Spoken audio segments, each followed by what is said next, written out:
आज अवधेश जी आराम से बैठिए, आराम से, आराम से, आराम से बैठिए। आज हिंदी, अरे सुनिए यार, आज हिंदी गठबंधन, हमने आपका सुना है, हमारा भी सुनिए।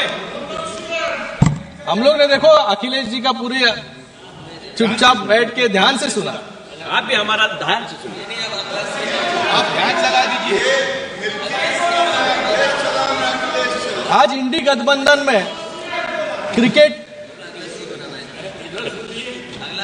आज इंडी गठबंधन एक क्रिकेट टीम की तरह है जिसमें कांग्रेस नाम का एक बैट्समैन है जो हर एक को रन आउट करने के पीछे लगा है, जो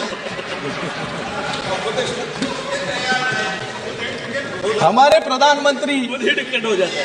बिल्कुल सत्य कहते थे कि कांग्रेस पार्टी नहीं परजीवी है, लेकिन मैं ये कहना चाहूंगा कि कांग्रेस पार्टी जो है भारतीय राजनीति का एक भस्मासुर है, जिसके ऊपर हाथ रख दे वो भस्म हो जाता है। उसका उदाहरण जो है हमारे महाराष्ट्र में है। महाराष्ट्र में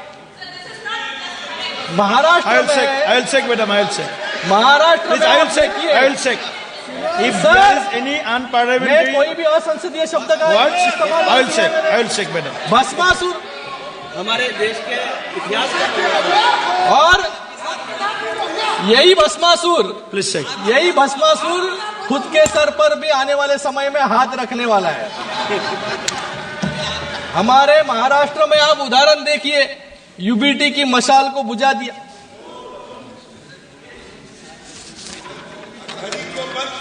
घड़ी को जो सबसे ज्यादा विधायक चुन के आते थे, आज उनकी परिस्थिति क्या हो गई है। और जिन्होंने हिंदुत्व छोड़ा, आइडियोलॉजी के साथ कॉम्प्रोमाइज किया, आज उनके साथ क्या परिस्थिति हो गई है महाराष्ट्र में आके आप देख लीजिए।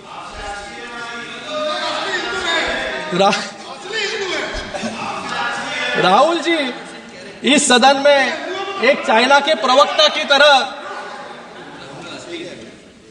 आज राहुल जी इस सदन में चाइना के प्रवक्ता की तरह लग रहे थे। उनकी अर्थव्यवस्था की उपलब्धियां बता रहे थे और मेक इन इंडिया को फेलियर बता रहे थे।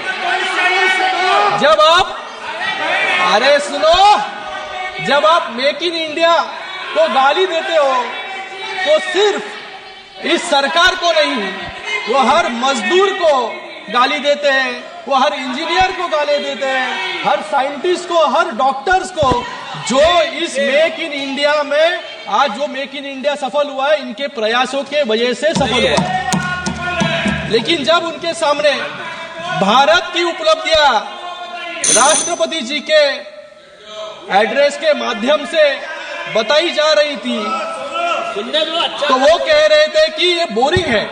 मुझे लगता है कि इससे ज्यादा अपमानजनक बात कोई नहीं होगी। उनको देश की माफी भी मांगनी होगी। मैं उनको, विपक्ष को कहना चाहूंगा, in Congress years, sir, in Congress years India was known as the third world country. Today it's soon becoming the third largest economy in the world. ये फर्क है हमारे शासन में और कांग्रेस के शासन में। जो लोग फेलियर की बात करते हैं, अब मैं उनके एक्सेप्शनल इकोनॉमिक परफॉर्मेंस, जहां जहां इनकी राज्य में सत्ता सरकारें बची है, वहां पर इस कैसे परफॉर्म ये कर रहे हैं उसके बारे में कुछ बताना चाहूंगा। कर्नाटक में सरकार ने 5 गारंटी दिखाकर वोट लिए, लेकिन आज कर्नाटक को 48,000 करोड़ का उधार जो है लेना पड़ रहा है। दूसरा हिमाचल प्रदेश है। हिमाचल प्रदेश में 18 नवंबर 2024 को हिमाचल भवन की जब्ती के आदेश हाईकोर्ट ने दिए, क्योंकि कांग्रेस सरकार 150 करोड़ के हाइड्रो पावर परियोजना का भुगतान नहीं कर पाई। हिमाचल में कांग्रेस सरकार का हाल एक फ्यूजिटिव इकोनॉमिक ऑफेंडर वाला हो गया है, जिसकी प्रॉपर्टी अटैच करने की जरूरत पड़ गई है। और उधर हिमाचल सरकार में समोसा स्कैम पर सीआईडी इंक्वायरी चल रही है। समोसा स्कैम। तेलंगाना में भी 10 महीनों में इन्होंने 50,000 करोड़ का कर्ज लिया है। मतलब इन्होंने, सर मैं दूसरा स्पीकर हूं सर, टाइम बचा है मेरे पार्टी का। नहीं टाइम नहीं है, टाइम नहीं टाइम है, थोड़ा है। कल हमारे विपक्ष के साथी कुछ आंकड़े बता रहे थे। अरे सुन लीजिए, ज्यादा नहीं बोलूंगा, सुन लीजिए। कुछ आंकड़े बता रहे थे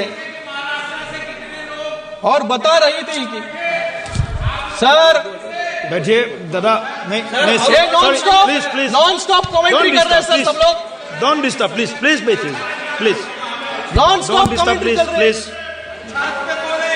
नो प्लीज हजम नहीं हो रहा है सर सच्चाई। कल हमारे विपक्ष की एक साथी कुछ आंकड़े दे रही थी, कुछ बता रही थी कि आज हम सब जो यहां बैठे हैं हर पर एक कर्ज है, लेकिन वो नहीं बताया उन्होंने कि ये कर्ज क्यों है, कैसे हुआ।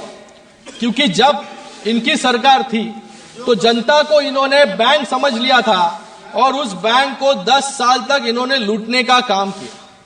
1971 में आपने बैंक को नेशनलाइज किया, लेकिन 2014 आते आते बैंकों की हालत ऐसी कर दी कि यूपीए कम और एनपीए ज्यादा सुनाई दे रहा था, और हमने 10 साल में इन सभी बैंकों को एनपीए से बाहर निकालकर आज संरक्षित करने का काम किया। और इन्हीं बैंकों के माध्यम से आज पूरे देश में जो जो लोगों को सुविधा मिल रही है वो इन बैंकों के माध्यम से मिल रही है। Please conclude income tax amendment sir sir अभी सर 1 मिनट प्लीज 1 मिनट में सर 1 मिनट में 5 minute sir 5 No, no, minute no. Give me 5 minute sir. No, you have time income already tax over. Act amendment भी हमने लाया है। पहले income tax terrorism हुआ करता था, आज इनकम टैक्स कंप्लायंस है। ये 10 साल की जर्नी हमने की है। मैं एक उदाहरण देना चाहूंगा। ऑयल बॉन्ड्स का 2014 से पहले 1,70,518 करोड़ के ऑयल बॉन्ड्स जारी की गए, लेकिन उस समय की सरकार ने इन्हें चुकाने की कोई चिंता नहीं की। 2014-2022 के बीच उसी ऑयल बॉन्ड के लिए 42,223 करोड़ प्रिंसिपल अमाउंट चुकाने के लिए हमें इंटरेस्ट के रूप में 80,000 करोड़ सरकार को देने पड़े। 2022 से 2026 के बीच 92,000 करोड़ और 22,000 करोड़ ब्याज के रूप में चुकाने पड़े। यानी कांग्रेस सरकार की दरियादिली का बिल आज आम आदमी यहां पर चुका रहा है। कांग्रेस ने इस देश के आम आदमी को, इस देश के किसान को कर्जदार बनाया और फिर बोलते हैं कि किसानों का कर्ज माफ करेंगे। मुझे लगता है कि किसानों की कर्ज माफी में भी इन्होंने घोटाला किया, क्योंकि कैग का एक रिपोर्ट था, इस सदन में रखा गया था कि in several cases ineligible farmers were given benefit while deserving ones were left out. और आज जब मतलब जिसको कर्ज देना था, जिसको कर्ज देना था उसको कर्ज नहीं दिया, और जब अनुराग जी इनको स्कैमस्टर्स कहते हैं तो इनको दुख होता है। इन्होंने नैरो यूरिया और कॉटन बैग की बात यहां पर कल की। ये वो लोग हैं जिन्होंने कोरोना जैसी आपदा में भ्रष्टाचार का अवसर छोड़ा नहीं। इन्होंने बॉडी बैग, जो बॉडी बैग 600 रुपया में मिल रहा था, उसको 6,000 रुपया में खरीदने का काम इन्होंने किया। खिचड़ी में घोटाला करने का काम इन्होंने किया। सीडब्ल्यूजी में रिकॉर्ड घोटाला करने का काम इन्होंने किया। और इनके खुद के मंत्री टैक्स रेवेन्यू बढ़ाने की जगह अपना रेवेन्यू बढ़ाने के लिए वसूली कर रहे थे और जेल में भी गए। इसको कोई ऑथेंटिकेशन की जरूरत नहीं है। ओके।